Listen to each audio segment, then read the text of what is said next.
Yo tout le monde les potes, c'est Dimix, on se retrouve aujourd'hui sur la chaîne des réservistes les potos et on se retrouve donc pour le débrief de ce match Angleterre-Russie. Voilà, c'était un match vraiment à haut rebondissement, je sais pas si vous l'avez regardé, en tout cas c'était un match assez énorme, on va pas se mentir. Donc j'ai pris en note pas mal de choses et comme on va faire pour la plupart des débriefs de match, vous avez les buts en même temps que je vais parler et donc on va essayer de faire un petit résumé au début et en globalité de ce match. Donc on peut tout de même commencer à dire que l'Angleterre a très bien dominé son sujet sur l'ensemble de ce match, avec un petit défaut qui est un défaut offensif. Voilà, l'Angleterre n'a pas réussi à faire cette différence offensive et avoir un esprit vraiment de tueur. Ils se sont procurés beaucoup d'occasions, mais beaucoup ont été non cadrés ou autres. Voilà, il y a eu aussi de très bels arrêts du gardien Akinfeev. Bref, on peut retenir ça, c'est un point quand même assez important à dire sur ce match. L'Angleterre a quand même dominé la Russie malgré le score qui est de 1 but partout au final. Donc on résume un petit peu le match. Les 20 premières minutes, c'est les Angleterres qui dominent totalement la Russie. La Russie n'arrive à rien, ils se font prendre sur les côtés avec les latéraux qui se font manger tout cru, on va pas se mentir, hein. Je pense par exemple à Smolnikov, voilà, qui est le défenseur droit de la Russie, si je me trompe pas. Il s'est vraiment fait, croquer, voilà, par Sterling par exemple, et aussi Walker qui pouvait énormément passer sur son côté droit. Voilà, en tout cas là, l'Angleterre dominait extrêmement ce début de match, les 20 premières minutes. Ensuite, jusqu'à la 45e minute de jeu, bon, il y a eu un petit réveil de la Russie, mais qui n'a pas été non plus exceptionnel, on va pas se mentir. La Russie de toute façon sur l'ensemble du match n'a pas été exceptionnelle, mais bon, ils ont réussi à faire le taf, hein. Il y a eu un but partout pour ceux qui ne savent pas, c'est écrit en bas d'ailleurs, hein. Comme vous avez pu le voir, je suis tout seul, mon ami Djorka fait en soirée, mais faut bien que j'assure un petit peu la relève. Donc voilà, grosse dédiée à toi, j'espère que tu passes une bonne soirée en même temps. Donc à la mi-temps il y avait 0-0 et donc on revient avec aucun changement de part et d'autre et une équipe de Russie qui a poussé durant 5 minutes. Voilà, il y a eu une petite domination de la Russie, même une grosse domination. L'Angleterre n'arrivait pas à ressortir les ballons. Et donc de la 45e à la 50e, la Russie avait remis le pied sur le ballon et on pensait justement que peut-être que le match était en train de tourner et que ça allait devenir un peu plus serré, parce qu'on va pas se mentir, cette première mi-temps était vraiment à sens unique. Mais voilà, c'était sans compter sur l'Angleterre qui est vraiment revenu dans ce match à partir de la 50e minute, voilà, qui a laissé passer l'orage et qui a encore dominé son adversaire. Mais encore une fois, un manque d'efficacité jusqu'au moment où d'ailleurs nous a calé un coup franc venu d'ailleurs. Faut que j'arrête de dire d'ailleurs, hein, là ça devient un peu trop. Donc voilà, il nous a lâché un coup franc, une magnifique pépita, c'est vraiment un sublime coup franc. Voilà, on a l'habitude maintenant avec des Bale qui a marqué aussi un super coup franc contre la Slovaquie. Enfin bref, beaucoup de coups francs dans ce Euro, ça s'annonce pas mal.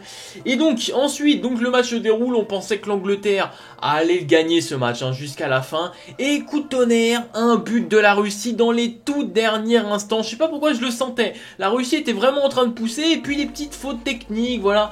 On voit par exemple à un moment, comment il s'appelle, James Milner, au lieu de conserver le ballon qui glisse. Et voilà, ça part un petit peu en contre-attaque, ça partait un peu dans tous les sens. Et la Russie, voilà, pendant que le public était en train de faire péter des bombes, on voyait des petites fusées, et ben ils en ont profité et ils ont marqué, voilà, dans cette ambiance-là. Alors bizarrement ou pas, quand il y a eu des bombes agricoles et tout ça, parce qu'il faut pas se cacher que ce match était quand même sous haute tension avec ce qui se passe en ce moment à Marseille. Donc voilà, je tenais à le signaler. Et donc ça finit donc sur ce score de 1 but partout. Mais voilà, on va passer donc au top flop de ce match. Donc on va commencer par les tops. Donc dans les tops, j'ai mis Lallana qui a fait un match assez exceptionnel. Franchement, je l'ai trouvé super bon. Je sais pas ce que vous en avez pensé de votre côté. Il a fait vraiment un super match. Je ne pensais pas que c'était lui qui allait pouvoir donner autant de sens à ce jeu anglais. Il avait vraiment rayonné. Il avait vraiment ce petit plus qui permettait aux Anglais de briser une ligne. Et c'était vraiment super important pour le jeu anglais. Ensuite on passe au deuxième top, j'ai mis Walker, voilà, qui a fait un très bon match. On va pas se mentir, les latéraux anglais ont été assez bons, quoique non, pas du tout, parce que Rose n'a pas fait un très bon match. Mais on va rester sur Walker, c'est plutôt les latéraux russes qui ont fait un match assez mauvais. Et donc le petit Walker qui en a profité, voilà, avec Lallana à ses côtés. Il a fait vraiment de très bons débordements qui ont souvent abouti à des centres. Mais voilà, il n'y avait pas spécialement grand monde, hein.